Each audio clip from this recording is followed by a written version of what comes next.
Hello दोस्तों, मेरा नाम मनोज कुमार। आज इस वीडियो में आपको वर्गमूल निकालना सिखाएंगे, वो भी अनुमान विधि से। एक ऐसी विधि, ना आपको कलम की ज़रूरत है, न किताब कापी पेंसिल किसी चीज़ की भी ज़रूरत नहीं है।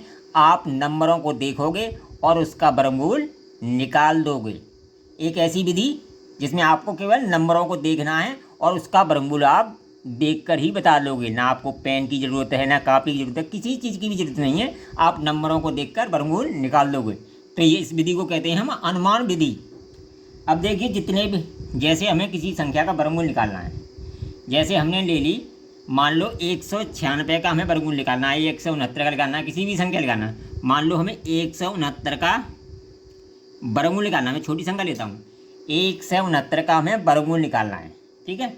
अब देखिए, जो जितने भी हमारे वर्गमूल होते हैं, जितने भी हमारी संख्याएं होती हैं वर्गमूल वाली, एक से अनंत तक जितनी भी संख्याएं होती हैं, उनके अंत में केवल 5 ही अंक आते हैं। या तो अंत में 1 का अंक होगा, या 4 का अंक होगा, या 5 का होगा, या 6 का होगा, या 9 का होगा। और 2, 3 और 7 ये अंक वर्गमूल में कभी नहीं आते हैं। केवल ये 5 अंक ही आते हैं। जितने भी वर्गमूल हैं, कितने अंक आते हैं? 1 होगा, 4 होगा, 5 होगा, 6 होगा, 7 होगा। यही अंक वर्गमूल में आते हैं। बाकी कोई अन्य अंक नहीं आता, केवल 5 अंक ही वर्गमूल में आते हैं। अब देखिए, हमें 169 का वर्गमूल निकालना है। अब देखिए, निकालना तो कैसे निकालेंगे? अब देखिए, 1 का जो अंक आता है वो केवल 2 ही वर्गमूलों में आता है। या तो लास्ट में 1 हो या 9 हो, या लास्ट में 1 हो या 9 हो। ठीक है। और जो 4 का जो वर्गमूल आता है, 4 जो वर्गमूल आता है, अंत में कोई किसी भी संख्या में वर्गमूल निकालना है, उसके अंत में 4 दे रखा हो, तो उसके वर्गमूल में या तो अंत वाला अंक 2 का होगा या 8 का होगा। ये 2 ही अंक होंगे। इसी तरह 5 का जो वर्गमूल निकालेंगे, वो 5 के ही वर्गमूल में आएगा। किस में आएगा? 5 के अलावा किसी भी वर्गमूल में नहीं आएगा। 15 का होगा, 25 का होगा, 35 का होगा, 45 का होगा। ठीक है। ये तो हम आप 5 ही का मान लो। ठीक है। और इसी तरह ये 6 का जब अंक आएगा, किसी भी वर्गमूल का निकालना होगा, उसमें 6 का अंक दे रखा हो, तो वो 4 और 6 में आता है। कैसे में आता है? 4 और 6 में आता है। इसी तरह 9 का अंक आया हो लास्ट में वर्गमूल के अंत में, तो वो 3 और 7 के में आता है। 3 और 7 के में आता है। आपको 10 तक वर्गमूल आसानी से याद है, आप आसानी से देख सकते हो कि कौन कौन से अंक आते हैं। ये तो आप छोटे छोटे बच्चे भी जानते हैं कितने अंक आते हैं और कौन कौन से अंक आते हैं। ठीक है।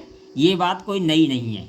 आपको 9 तक वर्गमूल निकालना आता है, तो आप कितनी भी संख्या हो उसका वर्गमूल निकाल लोगे। अब मान लो हमने किसका वर्गमूल निकालना है? 169 का हमें वर्गमूल निकालना है। किसका निकालना है? 169। तो क्या करेंगे? 2 के जोड़े बनाएंगे सीधे हाथ की तरफ से। ये हमने 2 का जोड़ा बना दिया। ठीक है। अब देखिए, इधर 1 अंक बचा। क्या बचा? अब देखिए, 1 का वर्गमूल 1 से देखा जाएगा? नहीं आएगा। कितना आएगा? 1 का वर्गमूल 1 ही आएगा। ठीक है। अब इसमें कोई शेष नहीं बच रहा है और बड़ी संख्या नहीं है। अब देखिए कितना बचा है? 69। ठीक है। 9 का अंक किस में आता है?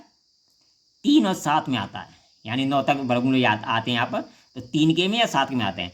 तो इसलिए कोई शेष नहीं है और संख्या छोटी है, तो 3 का अंक ले लेंगे, यानी ये 13 का वर्गमूल होगा। ये है अनुमान विधि। क्या है? अनुमान विधि। ठीक है। अब मान लो हमें निकालना है 289 का निकालना है। हमने ले ली 289, पहले छोटे छोटे से कर रहा हूँ। ठीक है। 289 ले ली। ठीक है। अब देखिए, फिर 2 का हमने जोड़ा बनाया। इधर देखिए 1 अंक बचा। अब 1 अंक बचा, देखिए 1 अंक का 1 ही वर्गमूल होगा, क्योंकि 1 का गुणा 1 में करेंगे, 2 का गुणा 2 में करेंगे, 4 हो जाएगा, बड़ा हो जाएगा।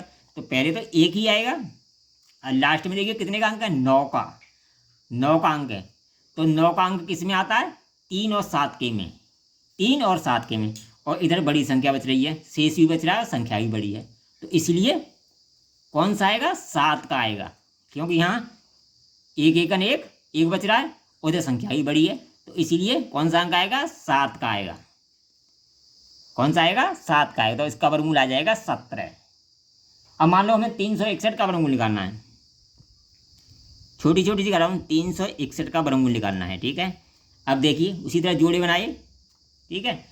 अब देखिए, पहले इसका 2 गुणा 2 करेंगे, 4 ज़्यादा हो जाएगा, इसीलिए 1 ही अंक आएगा।